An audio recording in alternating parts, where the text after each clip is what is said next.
Hey everyone, welcome back to the channel.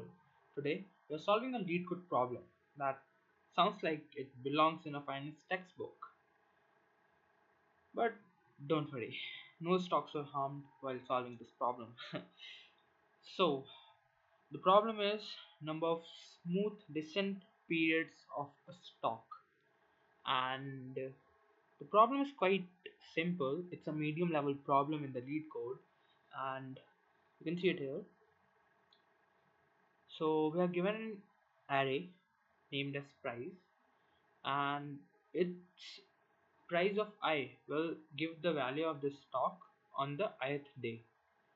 So it would be looking like it would be a like this. Okay, let's suppose we are giving you the prices like on first date was this, second date was this, date was this, then it was again 3 and something like this it would be, and yeah, there would be more. So this is your prices, and on the ith day the price of the stock would be given by price of I. Now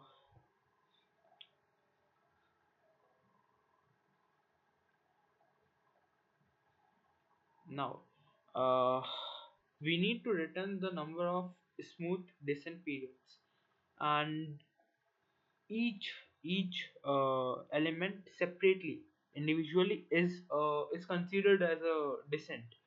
So let's see it with an example. Let's suppose the prices array is given something like 7, 4, 3, 2, and then 5. Okay, now this is your prices, and you need to calculate the total number of descents in that particular price array. Now how to do that? Well, each element individually is a descent, so the value would the value you will return would be definitely greater than the length of this array, which is 5 right now. So the value would be greater than 5. Then let's see if there is any descent. Descent is the previous index and the current index should have a difference of 1. It should be in such a way, and in that and only in that case you will consider it as 1. So right now the return value would be 5, because there are 5 elements and each element individually is a descent. Now we'll take in groups, two group, group of 2, group of 3, like that. So 7, then 4 is there. Yeah, 4 is less than 7, but even then there is this one condition that is not satisfied, which is it should have a difference of 1. So we won't take this. Then we'll come to 4, 4, 3. Yeah, this is difference of 1, and this is also difference of 1. So we'll take these 3 elements separately, because there is no other descent group in this whole array. So we'll take this separately. 4, 3, 2. So you got these 3 elements, and now from these 3 elements you need to calculate the total descents you can make. Like first would be group of 2, and then a group of 3. So it can be like this: a 4, 3 would be a 1 descent, then a 3, 2 would be 1 descent, and then this descent would be of a group of 3 elements, 4, 3, 2, like this. So from this one group we got 3 numbers, 3 not numbers, 3 descent separate values.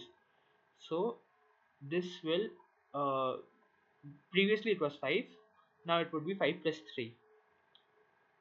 So the value which you will return finally would be 8 in your answer, giving the answer. So okay, you got this. It's not really hard. Now, how to calculate it, like how to get the number of possible cases of this, like from these three elements we got three cases. So what if there are four elements, like let's say there was 5 here, 7 5 4, like this it was, then what we will do? So in that case, let's see in that case what can we do. So it's 5 4 3 2. Now these are four elements which follow the trend. Now how to find the values? It won't definitely be 3, it would be more than that. So let's do it manually. Let's try it manually first. So okay, first would be 5 4, quite simple. 4 3, then 3 2.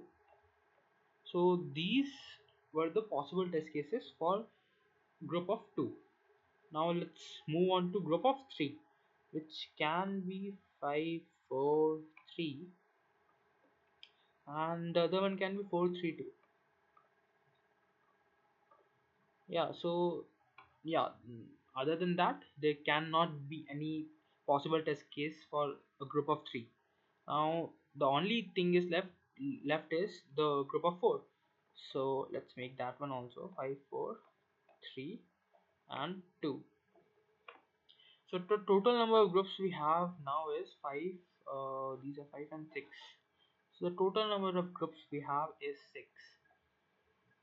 So you can see from a group of 4 we got total 6 possible cases: 3 of group of 2, 2 of group of 3, and 1 of group of 4. So yeah, but okay, okay, but how will you find if there were 5 elements or maybe 6 or maybe even more than that? Well, you can't just do it manually each and every time, and definitely lead code problems cannot be solved just by using manual. It can't be solved, so you have to think a little bit. What if we can calculate some, we could get some formula, some mathematical formula? How about we try to do something with it? Okay, so let's see when we had three elements, how many test cases did we get from that? We got three. So from three we got three. Cool. From four we got six. Okay. We can't possibly find any. Um, we can't see anything, to be honest. Can we? Can you find anything from this? Maybe if we do for five, then we might get some trend. I don't know. But if you notice clearly, so it's like okay. Let me explain. So from these four elements, we got a group of six, right?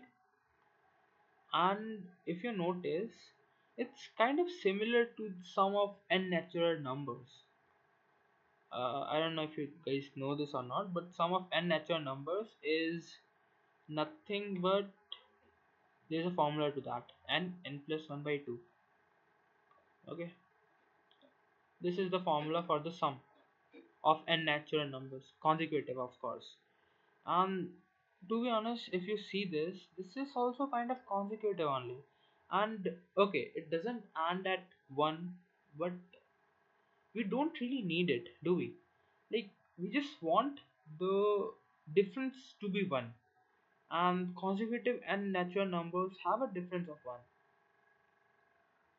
Even if this 5 4 3 2, instead of these things we have something like 7 6 5, still these are three consecutive natural numbers. And and the counting is doesn't really the counting doesn't really require its value, does it? It just needs the difference to be 1. So we can consider it as or we can even consider it as 3 to 1 instead of 765. Does that make any difference? No.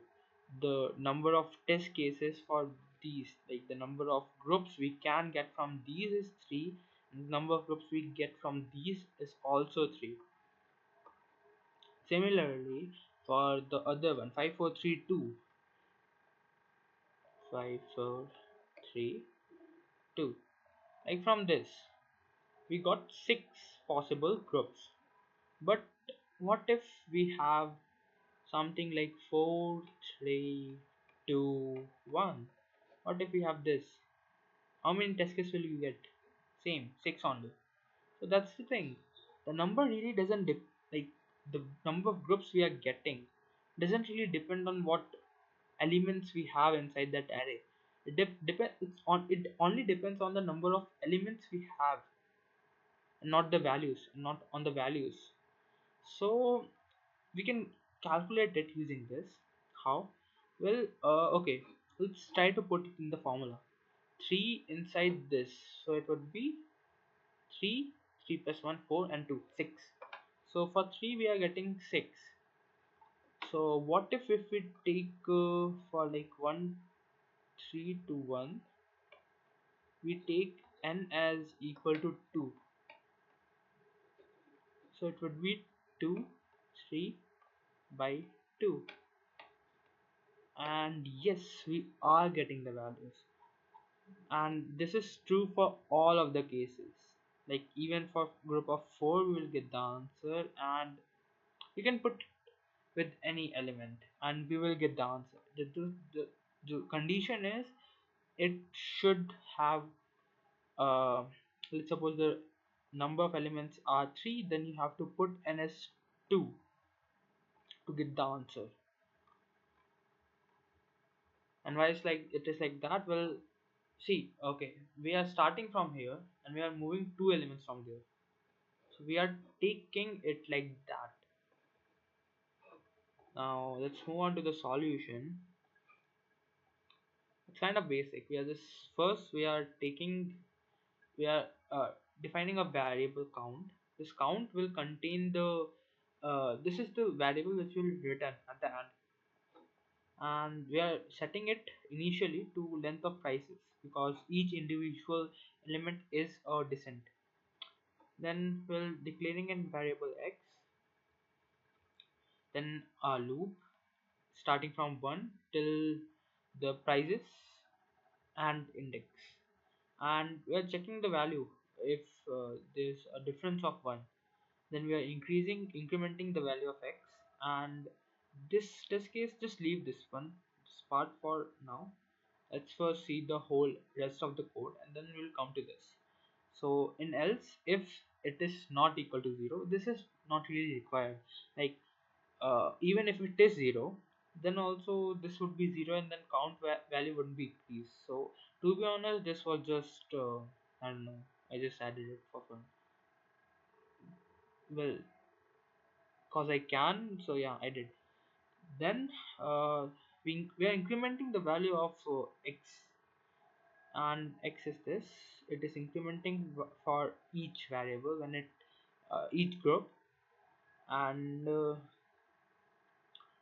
this the good part about this formula is it calculates for that particular group.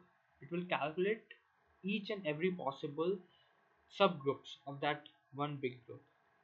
So we don't really need to do for like separately. Let's say okay, so let's say you have 4 3 2 1. Normally if you think about grouping, like what can be the subgroups of this particular group, will one thing is like brute force. You can, not a really good idea, but you can do it like this. You can make a for loop of which will take 2 elements at a time, and it will take these two, then it will take these two, and then it will take these two. So you will get a group of 3 group of 2 of 3, and then you can make a for loop of that will take 3 elements at a time, and then you will get a group of 3 two times, and then you can make a group, like okay, for this you will get a whole group, then for 4 so you'll get one. So you can do it like this. So yeah, but okay, this formula will give the whole, like total number of groups without you needing to calculate each of them. So yeah, that way it's really good. And then after calculating, after adding it to the value count, we are putting it again to 0. Now I'll return the count value. Now why are we using this one two lines? Why are we adding it? Okay, see, let's take examples. Let's take you have 9, 7, 6, 3, 2. You have this. Starting from the first element, I mean from our loop, we are starting from 1, but the previous element would be taken considered also, right? So 9 and 7, no, it's not there. Then it will come to 6. From 6 and 7, it will get one group because the next element won't satisfy the condition. So x is equal to 1. From here, it will increment the count value, and this is done. It increments the count, and now count is ready. Now it will keep moving. It will come to 3. It will check this condition, it's not true. It will check this, it will come to 2. It will check the condition again, and you are getting a group. Well, here's where it gets a little tricky. Your if condition just checks whether the previous element is one more than the current element, and based on that it will uh, increment the value of x. If this part was not there, in that case x is increment, yeah, x is incremented now, but the value of count would be incremented only when it enters the else part, and from here else would never come, because if condition is executed and it will directly go to return, and this one last group will never uh, get the credit. Well, no, the values would never be incremented for count for these two groups, and that's where it goes wrong. So that's why we are adding this two line for the last case. Of course, this for this one test case we have to add this two line. I mean, okay, it can be a little bit more optimal than this, but this was the thought, like this was the, what should I say, the idea that I got by looking at it for like, I don't know, 3 hours. No, not 3 hours, of course, 2 hours. Yeah. So, if this explanation helped you, hit like. If it didn't, hit like anyway. Peace out.